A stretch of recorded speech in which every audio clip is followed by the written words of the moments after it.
অনেক দিন থেকেই না আপনাদের একটা জিনিস দেখাবো ভাবছি শুধু, কিন্তু রোজ ভুলে যাই। এই দেখুন, সেই দশকর্মার দোকানে গিয়েছিলাম, পদ্ম বীজ এনেছিলাম। কত সুন্দর রুট বের হয়েছে দেখুন, কি দারুণ।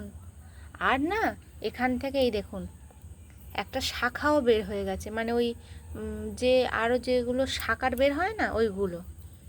দুটো গাছ আছে এখানে, এই গাছটা বেশি হেলদি, এইটা বেশি হেলদি। দুটো আছে, এই একটা, এই দেখুন, এই একটা, এটাও শিকড় বের হয়েছে, খারাপ নয়, তবে ওটা আরও ভালো বের হয়েছে।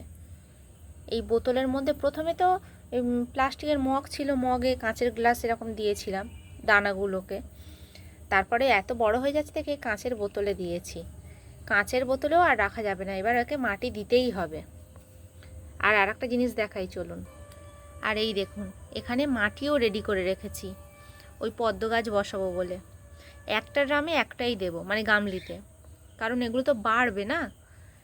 এই একটার মাটি আপাতত রেডি করে রেখেছি। এর নিচে হচ্ছে ঘুঁটে ছিল, আমার কাছে শুকনো গোবর ছিল না, বর্ষাকাল তখন শুকনো গোবর কোথায় পাবো। আর হঠাৎ করেই প্ল্যানিং হয়েছে যে ছাদে আবার পদ্ম দেব। পদ্ম ছিল আগে, কিন্তু মারা গিয়েছে অযত্নের ফলে। আবার নিয়ে এসেছি, জানি না ফুল ফোটাতে পারবো কি না, যত্ন করতে পারবো কি না, ইচ্ছা হলো নিয়ে এলাম, দেখি কতদূর কী করতে পারি। ফুল ফুটলে আর যত্ন করলে আপনাদেরকে অবশ্যই দেখাবো। আর এটাতে হচ্ছে ওই ঘুঁটে ছিল বাড়িতে, ঘুঁটে আর মাটি দিয়ে জল দিয়ে পচাতে দিয়েছি। ভাবছিলাম আরও 2 দিন পরে দেব, কিন্তু গাছটার যা গ্রোথ দেখতে পাচ্ছি তো, একে আর মানে রাখা যাবে না, একে মাটিতে দিতেই হবে। তাই ভাবছি আজকেই দিয়ে দিই।